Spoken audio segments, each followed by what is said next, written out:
Hi guys, welcome back to Geeks Wargaming. I have a showcase video for you today. So this is a Chaos Chosen Blood Bowl team that I've been working on for a friend of mine from my local gaming club.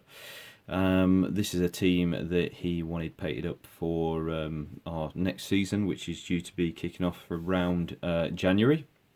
So I've been working on this over the past couple of weeks, and I just thought I'd do a video just to show you what it's looking like. There's a few conversions and there's a few, well, there's obviously one big alternative model in the center. So let me take you through them. So I'll start with the guys at the back first of all. So just one of the beastmen. Bit of static grass actually sticking to him, I can see under this light. But I've painted this in, I think it's the colour scheme of the Broncos, and is it Valencia? I don't know, I'm not a massive fan of football. I know it's the Broncos colour. So with the dark blue and the orange, when I was started painting this, I was a little bit dubious whether it'd look any good, because it looks terrible when you're first starting it, to be honest with you. But once you start layering it up, it actually starts to look really nice. So I'm really happy with how the colours, the clashing colours, have come out in this this sort of kit. So I've achieved this by the blue is basically Cantor blue and then highlighted with Calgar blue, and then the orange was built up from Jacaro orange, the little space monkeys, whatever they're called, then layered with Troll Slayer, and then edge highlights with the Fire Dragon Bright orange. As I said, it looks really horrible to start off with, and I wasn't sure about it at all, but yeah, it looks really nice now that they're done. I've tried to do a few different skin tones on the guys. So this is one of the slightly lighter browns that I went with, and this is, I think it's Mornfang brown. This one's built up from. I have got one that's built up from Rhinox hide. In fact, I think the first guy I showed you, let me just have a look. Yeah, the first guy I showed you was Rhinox hide, I believe. Yeah, he's slightly darker. You can see the difference there, just slightly. Or is it one of these actually?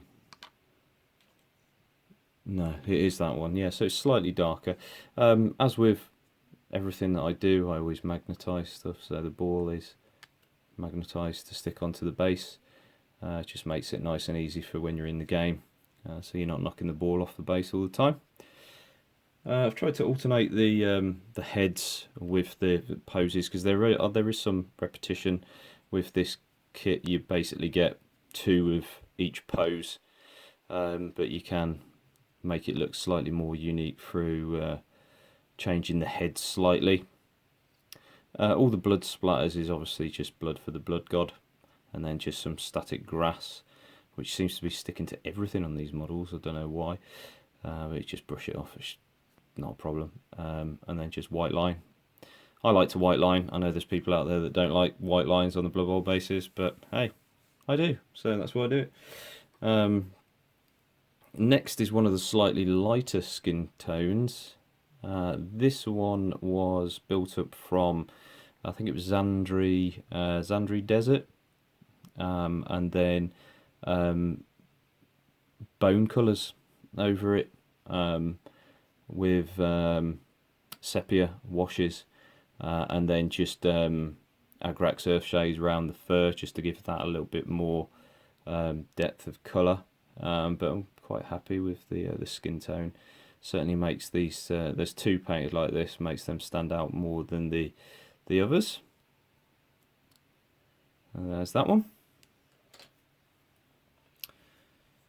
And then another one of the brown ones. There's him. I've tried to alternate the arm panels as well, so you see that this one's got a completely orange elbow pad. Some of them have got orange and blue, and some of them have just got blue, just again to break up the colours. And then the last one with the slightly more curly horns and the lighter skin tone. The camera would stay in focus, that might help. There we go. Now I didn't really do any, well, I didn't do any conversion work on the Beastman, but I did on the Chaos Warriors. Nothing too major, something that you can all achieve. So here's the first one, and this is just literally a head swap. So I just cut the original head off, and this is from just I think it's one of the mounted Chaos Warriors, I believe, from Warhammer Fantasy. Just put some blood on him and stuff, make him look a bit more brutal. He's got cut his knee as well. But yeah, just cut the head off and glued it on. There's a little bit of green stuff work just sort of in the neck, just to tidy it up if anything. But there is him. The skin colour I went on there was built up from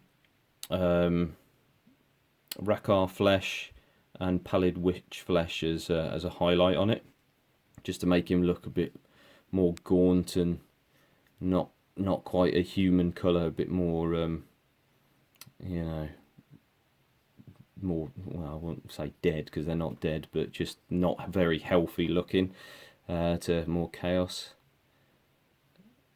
But yeah, I really like how that orange trim is really popping. Looks really nice.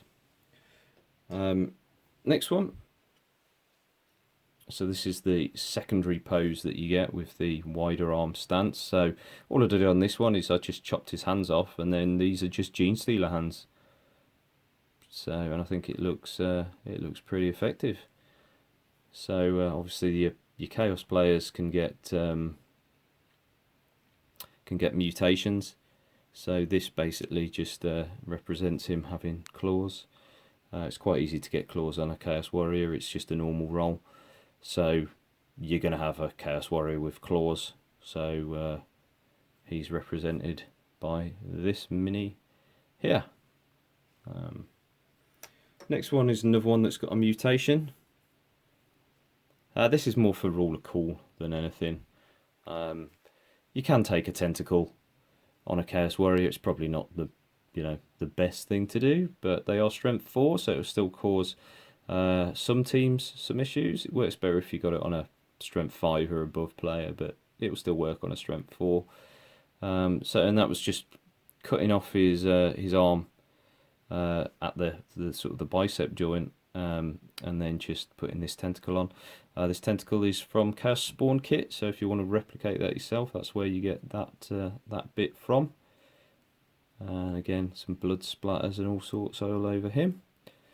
Looking pretty good. And then last of the Chaos Warriors. Again, this is just a head swap. So this is the same pose as this one, but as you can see, they look completely different just by changing the hands and the head. Just makes him look a lot more unique. So hopefully all the Chaos Warriors look completely different and they're easy identifiable when they're on the pitch. Just give you a quick 360 of this one. Again, good use of Blood for the Blood God on the knuckles and everything like that. And then we've got the Minotaur. So Liam didn't like the Forge World Minotaur, so he picked up this one. I think this is usually blue in colour. I don't know the name of the character. I think he's like a Zinch model. I think he was in Warhammer Quest or something like that, possibly. And he comes with a weapon in this hand. I think it's like an axe or something like that. So I've just cut that off, and I've given him a claw from a Carnifex, because again you want claws on your Minotaur. So that is him. He was the first one that I finished, and again I've used a slightly darker brown with a lighter brown for the highlights to make those sort of tattoos, I guess, sort of stand out. They are all sort of recessed into the model. But again, pretty happy with how he's come out. His face looks quite good as well.